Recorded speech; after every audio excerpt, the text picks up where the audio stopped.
Aga nüüd ma alustan nii-öelda otsast peale. Näed, isegi kuskil oli mingi sääsk.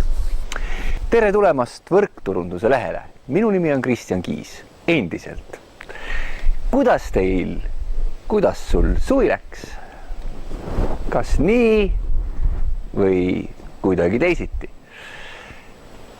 No vot, võrkturundus on selline huvitav elukutse, et kiiret ei ole mitte kuhugi.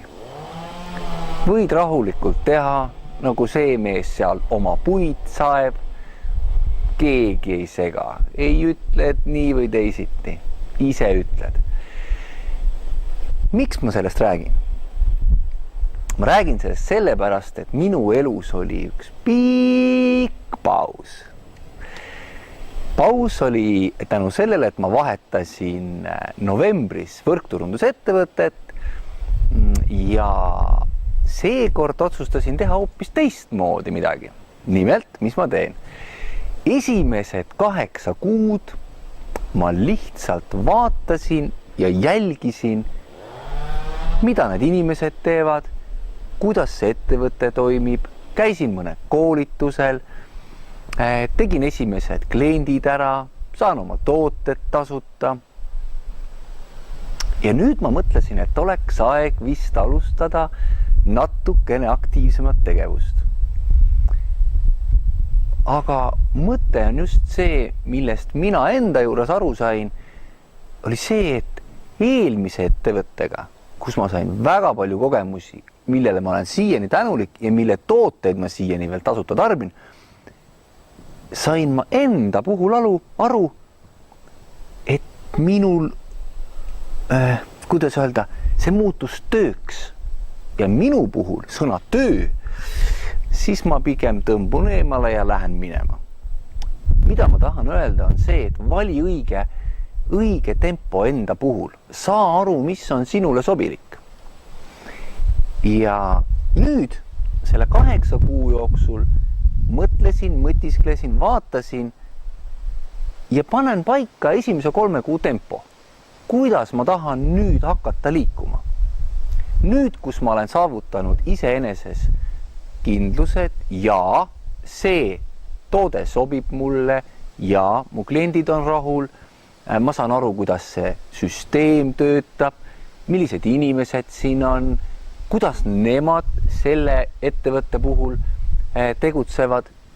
Ma olen näinud seda ja saanud sellest aru ja nüüd ma tahan hakata tegutsema. Nüüd tekkis see tahe hakata tegutsema.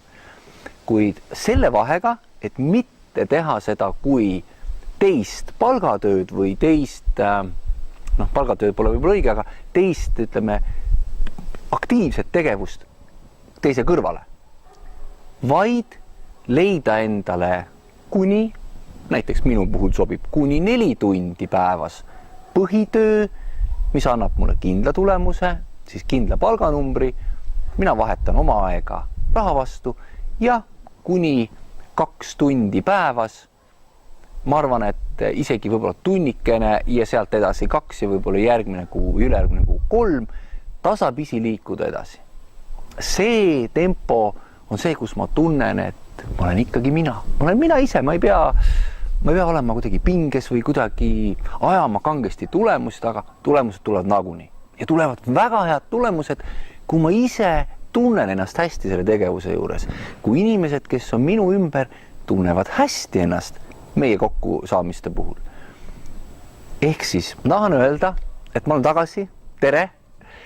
Küsige küsimusi, kommenteerige, subscribe'ige ja andke teada, millistest teemadest te tahaksite, et ma räägiksin teile. Mina omakorda hakkan rääkima nii täna siin eesti keeles, kui ka ma teen ühe ingliskeelse kanali, kus ma olen hoopis energilisem ja rohkem võib-olla humoorikam ja viskan rohkem nalja, et lähed teisest vaatenurgast vaadata, kuidas seda äri on võimalik teha. Ehk ma annan teada oma edusammudest, kuidas mul hakkab minema. Ma võtan sellise sammu, nagu ma hakkaksin otsast peale. Ainukese vahega, et ma olen 8 kuud lihtsalt jälginud ja vaikselt tegutsenud, aga nüüd ma alustan nii-öelda otsast peale. Näed, isegi kuskil oli mingi sääsk. Nii et kohtume uuesti võrkturunduse kanalil. Mõtle, võib-olla sul on mõni lugu, võib-olla sul on mingi idee, millest tahad ise rääkida, millest tahad, et mina räägiksin. Anna märku, suhtleme, lööme selle kanali uuesti käima meie kõigi hüvanguks, on ju? Minu soov sulle on, et ka sinust saaks professionaalne võrkturundaja, sest et meil on parem tulevik. Nii et lähme ja räägime sellest tervele maailmale. Mina tänan. Tšau!